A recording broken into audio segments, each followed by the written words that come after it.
Lucknow Samajwadi party के राष्ट्रीय अध्यक्ष अखिलेश यादव ने की प्रेस कॉन्फ्रेंस। सपा के वरिष्ठ नेता व सपा राष्ट्रीय महासचिव शिवपाल यादव व महाराष्ट्र सपा नेता अबू आसिम आजमी भी प्रेस कॉन्फ्रेंस में रहे मौजूद। अखिलेश यादव ने दीप प्रज्वलित कर देश का प्रतिष्ठित साहित्यिक सम्मान कार्यक्रम की शुरुआत। संस्था द्वारा सपा वरिष्ठ नेता व वरिष्ठ कवि उदय प्रताप सिंह को सम्मानित किया गया। AK सिंह के साथ नीतीश कुमार की रिपोर्ट।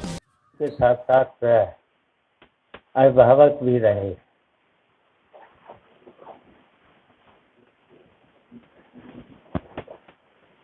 मित्र तो नहीं रहे, आप रहे, गुरु हम रहे, शिष्य आपके।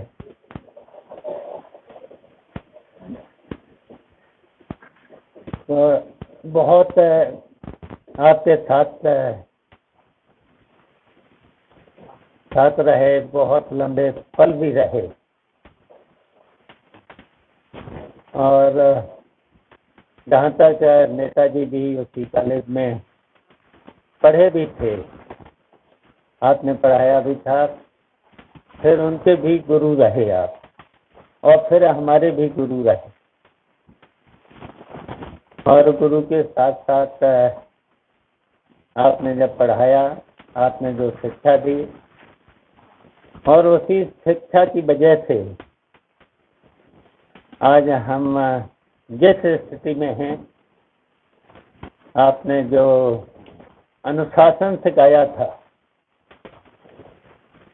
पढ़ाने के साथ साथ आपने कॉलेज में बहुत कुछ, जिस जैन कॉलेज करहल में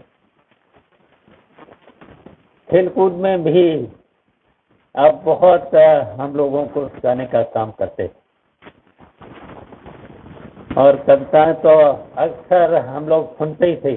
जब भी हमारे साथियों का मन करता था तो क्लास में एक दो कविता तो हो ही जाती थी। और कविता के साथ साथ शेर भी बहुत अच्छा सुनाते थे।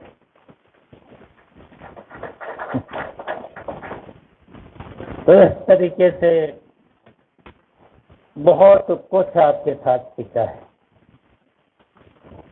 और जिस तरीके से गुरु होना चाहिए था आप रहे। और उसके साथ साथ ये सही है कि आप बहुत ही बड़े कवि रहे। आज भी सुनते हैं हम लोग, और जो इन्होंने समाजवादी विचारधारा को जो अपनी कविता में प्रो कर दिया है, उसकी वजह से समाजवादी पार्टी की कई बार सरकार बनी है। और यहीं तक नहीं, आपने तो बहुत लंबा आपको जो अनुभव है समाज के बारे में, देश के बारे में और जनता की समस्याओं के बारे में, जो आपकी कविताओं ने समाज और देश और जनता के लिए, जो जनता की छोटी से छोटी समस्याओं को कविता के रूप में जो आपने दिया है, तो वो जनता तक पहुंचा है। तो आज हमें बहुत खुशी है, उमा जी ने अपनी संस्था के द्वारा जो आपको सम्मान देने का काम किया है। और वैसे तो उमा जी महाराज भी बहुत ही साहित्यकार हैं, बहुत अच्छे लेख भी लिखते हैं, बोलते भी हैं, आपने सुन ही लिया है, सब कुछ सुन लिया है। और तो आपने बहुत ही हमारे गुरु, हमारे अभिभावक को जो सम्मान दिया है। मैं इस मौके पर सबसे पहले स्वामी ओम जी का मैं बहुत बहुत धन्यवाद और आभार प्रकट करना चाहता हूं कि जिन्होंने अपनी संस्था से आदरणीय उदय प्रताप सिंह जी उनको सम्मान देने का काम किया है। हम सभी समाजवादी लोग उनके बहुत बहुत आभारी हैं। एक बार फिर उनका बहुत बहुत धन्यवाद देना चाहता हूँ। आदरणीय उदय प्रताप सिंह जी को और उनके परिचय को, उनके बारे में जानकारी हम सबको है।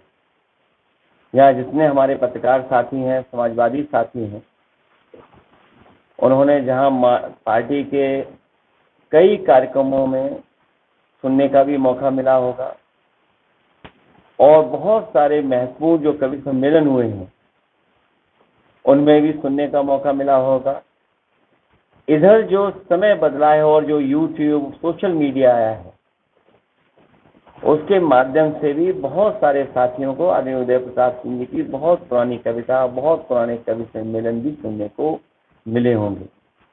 आदरणीय उदय प्रताप सिंह जी न केवल हमारे आपके बीच के हैं बल्कि पूरे देश के, और अगर हम देखें अंतर्राष्ट्रीय स्तर पर, अगर कोई आज के समय पर सबसे बड़ा कवि दिखाई देता है तो आदरणीय उदय प्रताप सिंह जी दिखाई देते हैं। जहाँ आदरणीय उदय प्रताप सिंह जी नेताजी के गुरु रहे, नेताजी को सिखाया, नेताजी को आगे बढ़ाया, नेताजी के ही राजनीतिक क्षेत्र में, और जहाँ से नेताजी और आदरणीय उदय प्रताप सिंह जी निकले, दोनों लोग राजनीति की और समाज की ऊंचाइयों तक पहुंचे। ऐसे कम लोग होंगे जो इस तरह का संबंध, इस तरह का व्यवहार रखते रहे होंगे। सोचिए कि नेताजी जहाँ नेताजी के गुरु थे, वहीं नेताजी आदरणीय उदय प्रताप सिंह जी के नेता भी बने। और मुझे वो याद है, मुझे उम्मीद है उसके बाद आप वो कविता जरूर सुनाएंगे।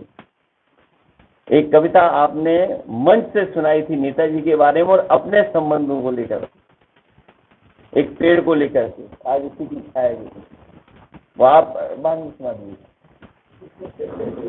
आदरणीय उदय प्रताप सिंह जी न केवल कवि हो, देखिए अभी जब हम लोग बातचीत कर ही रहे थे, उनकी प्रतिभा है कि किस चीज को कितनी खूबसूरती से कही जाए।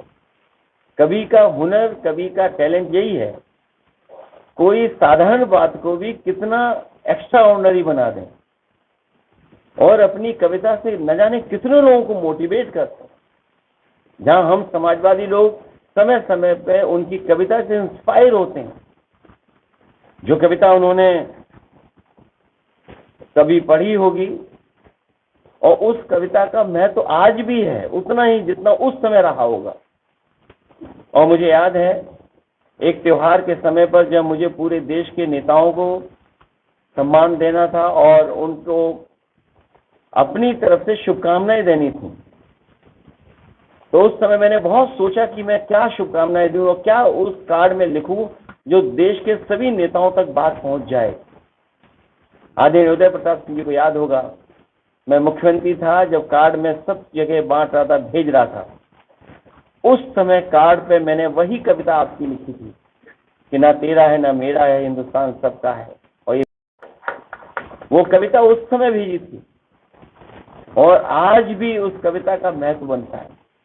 तो न जाने कितनों को इंस्पायर करते हैं आप, मोटिवेट करते हैं। और जो सच्चा कवि होता है वो पॉलिटिकल और समाज को कभी न कभी दिशा देता है। वो सरकार के रुतबे से उस पर कोई प्रभाव नहीं पड़ता, सरकार का दबाव उस पर कुछ नहीं पड़ता है। सच्चा कवि वही है और उसमें से आदरणीय उदय प्रताप सिंह जी हैं जो सरकार हो चाहे किसी की, जो अपनी बात कहनी है इस ढंग से कहते हैं कि वो बात वहां तक पहुंच जाती है।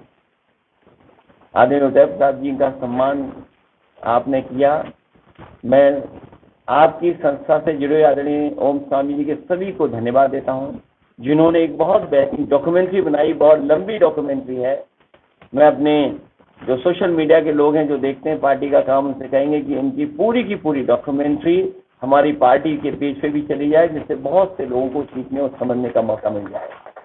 हमारे समाजवादी लोग जानते होंगे जितने भी गाने बने हैं और आज जो सबसे लोकप्रिय गाने रहे हैं, जो पॉलिटिकल मैसेज देते हैं गाने से, वो आदरणीय उदय प्रताप सिंह जी के लिखे हुए हैं। जब नेताजी झंडा गीत बनाना चाहते थे तो उन्होंने सबसे पहले आदरणीय उदय प्रताप सिंह जी को याद किया। जो झंडा गीत समाजवादियों का है वो आज भी सबसे बेहतरीन गाना है। जो हमारी आइडियोलॉजी है, जो हमारे आने वाले समय के सामने चैलेंजेस हैं, वो कम समय में बताने का काम अगर कोई करता है तो आदरणीय उदय प्रताप सिंह जी का समाजवादी झंडा सॉन्ग। न केवल झंडे के लिए गाने लिखे ने आपने, नेताजी के बारे में लिखे, समाजवाद के बारे में लिखे। और एक बार मैंने अनुरोध किया था कि जब आप इतना कुछ लिखते हैं तो हमारी साइकिल पे भी कोई गाना लिख दीजिए।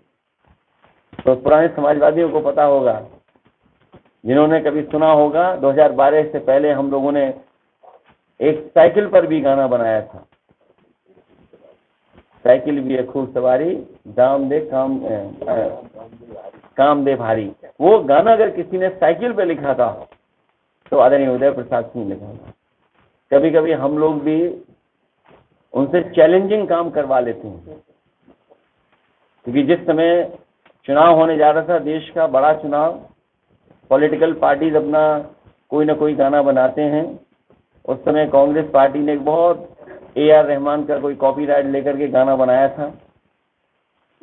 तो हम लोगों ने भी सोचा कोई गाना बनाया जाए। तो उस समय मैंने एक गाना चूज किया था, ग्रैमी अवार्ड विनर गाना था वो, we didn't start the fire. और उस गाने के कॉपीराइट लेकर के उस टेढ़े मेढ़े गाने को अगर धुन और समाजवादी सिद्धांत, समाजवादी कार्यक्रम से किसी ने अगर जोड़ा था तो आदरणीय उदय प्रताप सिंह जी ने वो मन से मुलायम वाला गाना आपने ही लिखा था, जो हम लोगों ने we didn't start the fire का कॉपीराइट लेकर के विजुअल का गाना लिखा।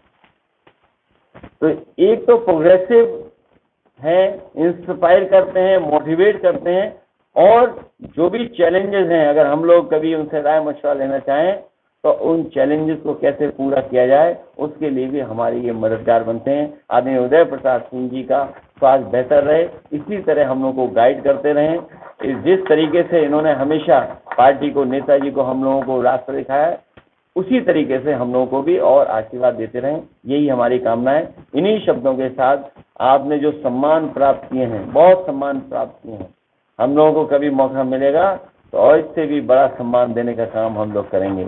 और सम्मान इसलिए देते हैं कि बहुत सारे लोग इंस्पायर होते हैं उन चीज़ों से, लोगों को सीखने का मौका मिलता है, लोग प्रेरणा लेते हैं, इसलिए आपका सम्मान हम लोग जब कभी मौका मिलेगा भविष्य में करेंगे। इन्हीं शब्दों के साथ आपका मैं धन्यवाद देता हूँ, क्योंकि आप लोकसभा में भी सांसद रहे हैं मैनपुरी से, यहाँ से नेताजी सांसद हैं।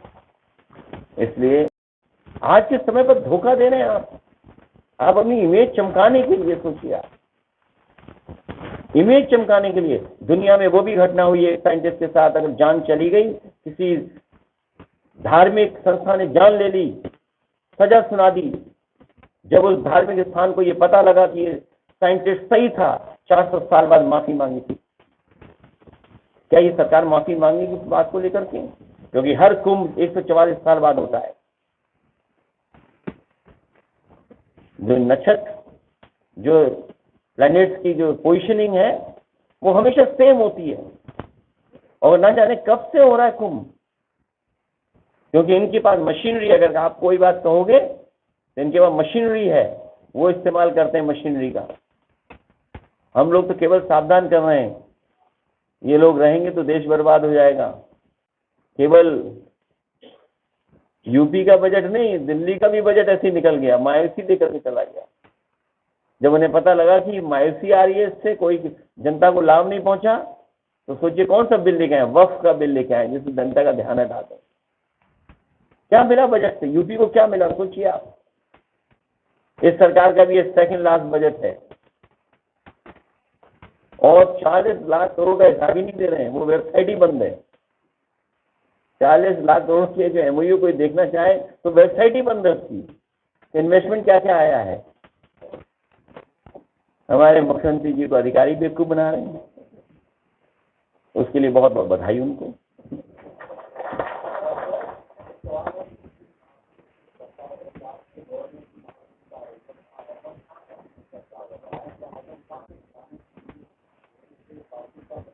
देखिए, आदरणीय आजम खान साहब के साथ और जो कुंभ की बात आपने की है, उस समय जावेद उस्मानी चीफ सेक्रेटरी थे, अहमद हसन साहब हमारे मंत्री थे स्वास्थ्य विभाग के, अजय अंजुम खान साहब नगर विकास मंत्री थे और सरकार समाजवादियों की थी। मैं तीनों और उस समय के जितने भी अधिकारी काम करे उन सबको धन्यवाद देता हूँ। और जब अधिकारियों को पोस्ट करने की बात आई तो अधिकारियों को मैंने खुद बुलाया था और मैंने कहा कि आप संकोच मत करना साधु संतों का सम्मान करने में। साधु संत जो बात कहें उनका स्वीकार करना और किसी भी तरह अगर आशीर्वाद भी लेना पड़े तो आप लोग आशीर्वाद लेना, उनको सम्मान देना। और उसका परिणाम ये हुआ कि पूरे कुंभ में कहीं किसी साधु संत की कोई शिकायत नहीं हुई। जहां आजम खान साहब ने काम किया वहीं अहमद हसन साहब, कोई साधु संत ऐसा नहीं बचा जिससे व्यक्तिगत न मिल रहे हों। और मैंने उनसे कहा था कि आप जो साधु संत उसमें कहें उनकी बात तुम खुद स्वीकार कर लेना। और मेलाधिकारी को मैंने कहा कि जो ये कहेंगे वो आपको काम करना पड़ेगा। उसका परिणाम है कि कुंभ में कहीं शिकायत नहीं हुई। और जावेद उस्मानी का जो एक्सपीरियंस था मैनेजमेंट का, जो टाइम लाइन और टाइम उन्होंने बाउंड की चीज़ों को, उसका परिणाम हुआ कि सब चीज़ें समय से हुई। इनके तो पुल नहीं बने समय से, कभी पुल ये बन, कभी पुल वो बन, कभी सब पुल बन। ये तो मैनेजमेंट है इनका। सोचिए आप तो गए होंगे, नहीं गए कुंभ में? हाँ, आप तो नहीं जा पाए होंगे, उसका कारण दूसरा है। लेकिन सम्राट हर्षवर्धन के समय पर किसी पे पाबंदी नहीं थी। सम्राट हर्षवर्धन के समय पे जो कुंभ होता था उसमें सबको बुलाया जाता, सब जाते थे, धर्म के लोग जाते थे, दूसरे धर्मों के लोग जाते थे, इसीलिए वो कुंभ था। और दान करके जाते थे, वो आखिरी में सब कुछ दान करके चले जाते थे, अपने कपड़े भी दान कर जाते थे और साधारण कपड़ा पहन करके वो जाते थे कन्नौज बातें। बताओ इन्होंने क्या ध्यान दिया? इतनी बार डुबकी मारी। कोई दान किया हो तो बता दो, किसी सुनने में आया तो बता दो। मैं भारत सरकार से कई बार कह चुका हूं, स्नान और दान दो महत्वपूर्ण है, पुण्य और वो अलग चीजें हैं, वो भी हैं उससे जुड़ी हुई। तो जो अकबर का किला है वो उत्तर प्रदेश सरकार को दान दे दें, क्योंकि बड़े पैमाने पे जगह है वहां पर। बट वृक्ष वहीं पर है जो नेताजी ने कभी खुलवाया था। जहां सरस्वती को देखना है वो कुआं भी वहीं पर है। तो अगर कभी इमरजेंसी में इस तरह की व्यवस्था की जरूरत पड़ेगी, क्योंकि आप रिवर बेड पर कोई भी कंस्ट्रक्शन नहीं कर सकते हैं। जो ब्यूटी है कुंभ की वो यही है कि कन्वर्जेंस ऑफ रिवर, जो कन्वर्जेंस ऑफ रिवर है वो ब्यूटी है कुंभ की। कभी धाराएं 3 धारा में मिलता है, 2 धारा में, अलग धारा से, क्योंकि जो कन्वर्जेंस है वो हमेशा अलग हुआ है कुंभ में। अब सरकार को कन्वर्जेंस का ही नहीं पता होगा, पता होगा क्या? अब आप सोच लीजिए, फिर उनसे कुंभ करवा रहे हो आप। इसलिए सरकार को दान देना चाहिए अकबर का किला। और इस समय भी अगर फौज का सहयोग लिया जाता तो व्यवस्था इतनी गड़बड़ नहीं होती। पूरी फौज वहां पर है, पूरा एरिया वहां पर अकबर किले का। अगर इमरजेंसी में गरीबों को वहां बैठा देते, रुका देते रात भर, तो बहुत सारी मस्जिदों में बहुत सारे मुसलमान भाइयों को मैं धन्यवाद देता हूँ कि उन्होंने अपने घर में रुकाया, खाना खिलाया और उनका पूरा इंतजाम किया। आप प्रयागराज में पता कर लीजिए। एक चीज कुंभ में हमने भी सीखी इस बार, वो आपको भी सीखना चाहिए, कपड़े पहन करके स्नान करना। मैं आपका बहुत बहुत धन्यवाद देता हूँ। अब नहीं, अब खत्म होगी बात। अच्छा ठीक।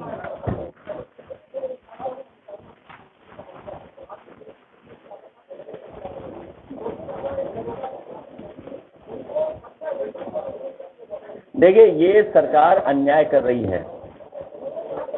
ये सरकार को मैं कहना चाहता हूं, मिल्कीपुर में एक विधानसभा में तो आप बेईमानी कर सकते हो, लेकिन 403 में 420 की नहीं चलने वाली है। 403 विधानसभाओं में इनकी 420 नहीं चलेगी। ये जनता उत्तर प्रदेश की देख रही है। मैं आप सबका धन्यवाद देना चाहता हूं। बहुत बधाई आप सब लोगों को।